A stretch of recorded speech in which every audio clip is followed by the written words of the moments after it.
اب آگے چلتے ہیں، اسی پر بحث نہیں کی مرزا صاحب نے. اب معاملہ ہے کہ سیدنا حکم بن ابی العاص رضی اللہ عنہ صحابی رسول ہیں اور مروان ان کے بیٹے ہیں. اب مرزا صاحب ان دونوں کو، یہ چونکہ بنو امیہ سے ہیں اور بنو امیہ سے مرزا صاحب کو روافظ کو بہت بڑی دشمنی ہے، وہ ہر بات میں کوشش کرتے ہیں کہ بنو امیہ کو بدنام کیا جائے، ان پر جھوٹے الزام، جھوٹ بولنا پڑے جتنا مرضی اور جتنی مرضی جھوٹی روایتیں پیش کرنی پڑیں منظور ہیں. صحیح الاسناد کا نام لو اور بنو امیہ کے خلاف جھوٹی روایتیں پیش کرو، پراپیگنڈا کرو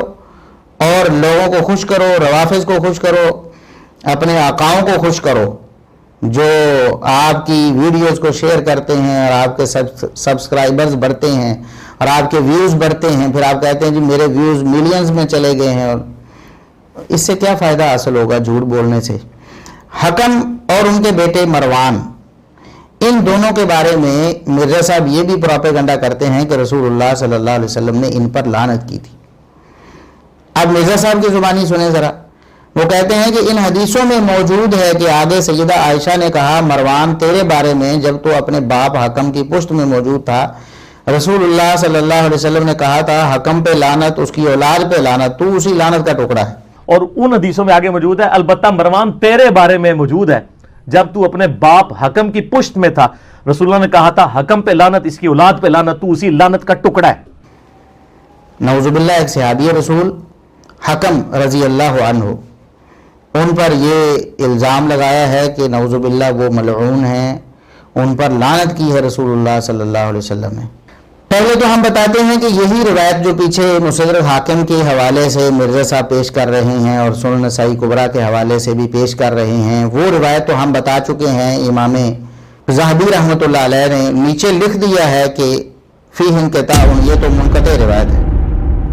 محمد بن زیاد نے سیدہ عائشہ رضی اللہ عنہا سے سماع نہیں کیا. اب مرزا صاحب آپ کے پاس اور کون سی روایت ہے جس سے یہ ثابت ہوتا ہو کہ حکم پہ لعنت اور حکم کی اولاد پہ لعنت؟ کیوں آپ جھوٹ بول بول کر لوگوں کو گمراہ کر رہے ہیں؟ بیچارے سادہ لوگ وہ کہیں گے دیکھو جی مستدرک حاکم میں لکھا ہے اور سنن نسائی کبریٰ میں لکھا ہے، اور مرزا صاحب چونکہ دعویٰ کرتے ہیں کہ صحیح الاسناد لہٰذا یہ روایت بھی صحیح الاسناد ہوگی. اب انہیں کیا پتا کہ مرزا صاحب کتنا بڑا ہاتھ کر رہے ہیں، ان سے صحیح الاسناد کہہ کے ان کو منکر، ضعیف، منقطع اور جھوٹی روایتیں وہ ان کے سامنے پیش کیے جا رہے ہیں اور ان کا ایمان جو ہے وہ بگاڑ رہے ہیں.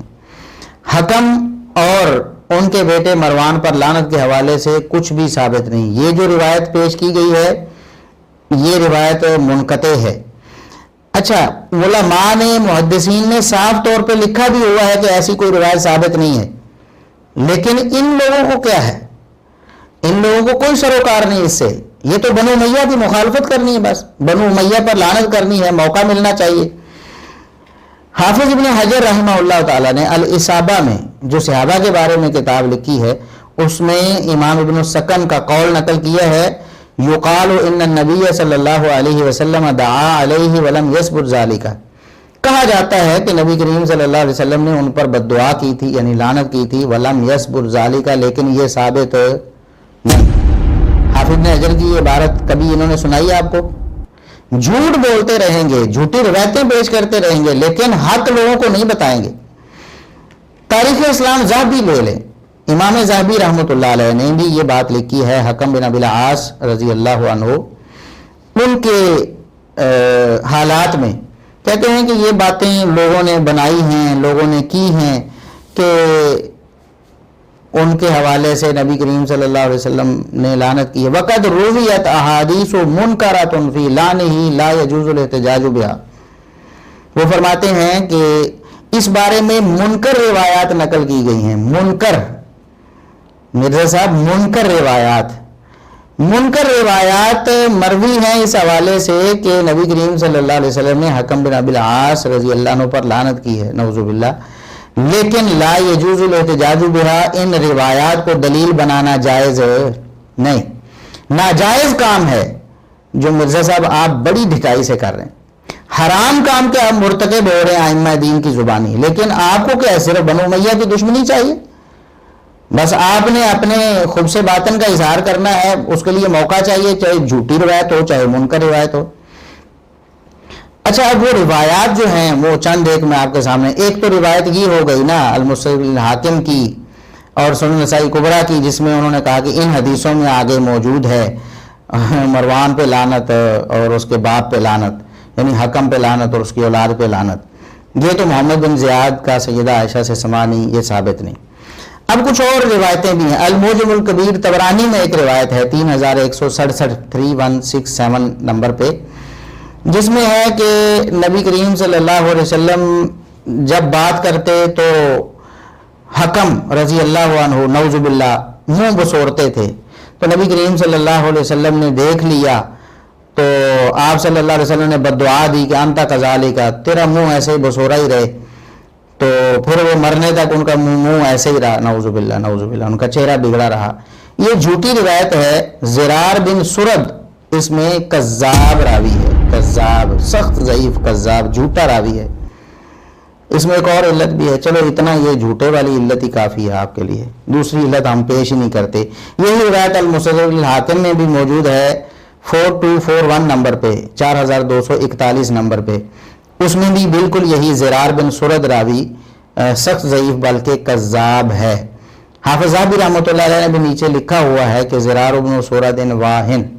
زرار بن سرد سخت ضعیف قسم کا راوی ہے، یعنی اس کا تو کوئی اعتبار ہو ہی نہیں سکتا۔ اچھا، یہ روایتیں دلیل ہیں ان کی، یہ کہتے ہیں حدیثوں میں آیا ہے نا، حدیثوں میں آیا ہے، یہ حدیثوں میں آیا ہے۔ اس کے بعد ایک ابو شیخ رحمہ اللہ تعالیٰ کی کتاب ہے ذکر الاقران، اس میں ایک روایت ہے کہ عبداللہ بن زبیر رضی اللہ عنہ کعبہ کو ٹیک لگا کر بیٹھے ہوئے تھے اور وہ فرما رہے تھے کہ لعن رسول اللہ صلی اللہ علیہ وسلم الحکم ومن خرج من صلبہ، نبی کریم صلی اللہ علیہ وسلم نے حکم بن ابی العاص اور ان کی پشت سے آنے والے سب پر لعنت کی ہے،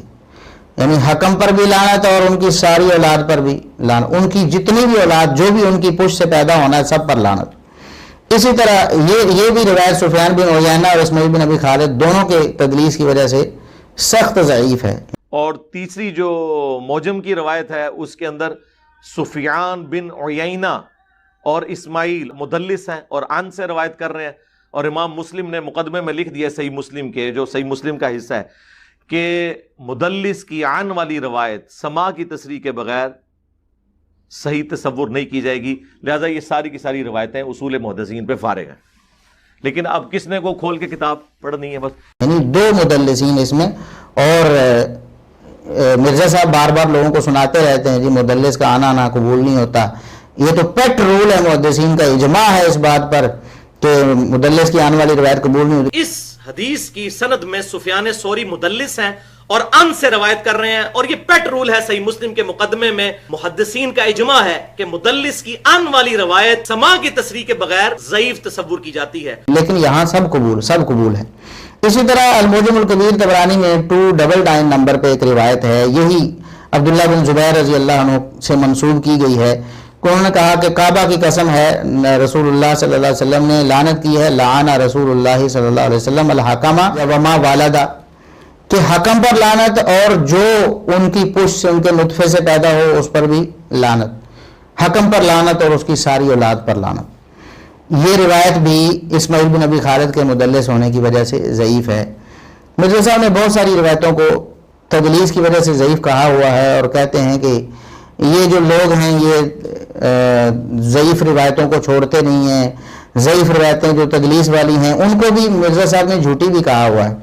تو اس طرح کی جو منکر روایات ہیں جن کو محدثین نے منکر بھی کہا ہوا کہ یہ ساری کی ساری منکر ہیں، ناقابل دلیل، ناقابل احتجاج ہیں، ناقابل استدلال ہیں، لیکن مرزا صاحب پھر بھی اس سے استدلال کرتے ہیں، اور ان جھوٹی اور منکر روایات کی وجہ سے، ان جھوٹی اور منکر روایات کی وجہ سے صحابی رسول سیدنا حکم بن ابی العاص رضی اللہ عنہ پر نعوذ باللہ لعنت کرتے ہیں اور ان کو ملعون کہتے ہیں، نعوذ باللہ نعوذ باللہ۔ اچھا، ایک اور بات ہم آپ کو بتاتے ہیں،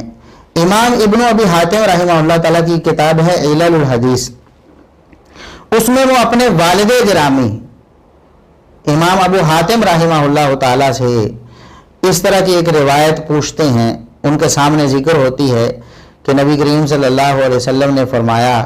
کہ ویل لامتی مما فی صلب ھذا، کہ اس کی پشت میں جو ہے نا، یعنی اس کی اولاد جو ہونے والی ہے اس سے میری امت کو ہلاکت ملے گی، یعنی بالکل اسی معنی کی روایت ہے۔ تو وہ قالا ابی ھذا حدیث منکر، امام ابن ابی حاتم کہتے ہیں میرے والد گرامی امام ابو حاتم رحمہ اللہ تعالی، انہوں نے فرمایا کہ یہ منکر روایت ہے۔ تو اس طرح کی مناکیر جو ہیں، منکر اور جھوٹی اور منقطع اور مدلس روایات، ان سے استدلال کرتے مرزا صاحب سیدنا حکم بن ابی العاص رضی اللہ عنہ اور ان کے بیٹے کو ملعون ثابت کرنے کی ناکام کوشش کرتے۔ یاد رکھیں مرزا صاحب پورے ذخیرہ حدیث میں ایک بھی صحیح حدیث ایسی نہیں، اور یہ دعویٰ ہمارا تو ہے ہی نہیں نا، یہ دعویٰ تو امام ذہبی رحمۃ اللہ علیہ کا بھی ہے، اور یہ دعویٰ حافظ بن حجر نے امام ابن سکن سے بھی نقل کیا ہوا ہے کہ ایسی کوئی بات ثابت نہیں۔ اور آپ کے لیے چیلنج ہے کہ قیامت تک آپ اپنی زندگی جب تک ہے آپ ہاتھ پاؤں ماریں، سارے روافظ کو اپنا یہ کام سونپ دیں، سب سے آپ مدد لے لیں، سارے رافضی مل کر بھی ایک ایسی صحیح حدیث پیش نہیں کر سکتے صحیح الاسناد جس میں مروان اور ان کے والد گرامی سیدنا حکم بن ابی العاص رضی اللہ عنہ پر نبی کریم صلی اللہ علیہ وسلم نے لعنت کی ہو۔ آج الحمدللہ یہ معاملہ بھی صاف ہو گیا ہے، اور ہم انتظار کریں گے مرزا صاحب کہ آپ یا تو صحیح روایت پیش کریں یا پھر اپنے جھوٹ اور بہتان سے رجوع کریں۔ اللہ رب العزت آپ کو ہدایت نصیب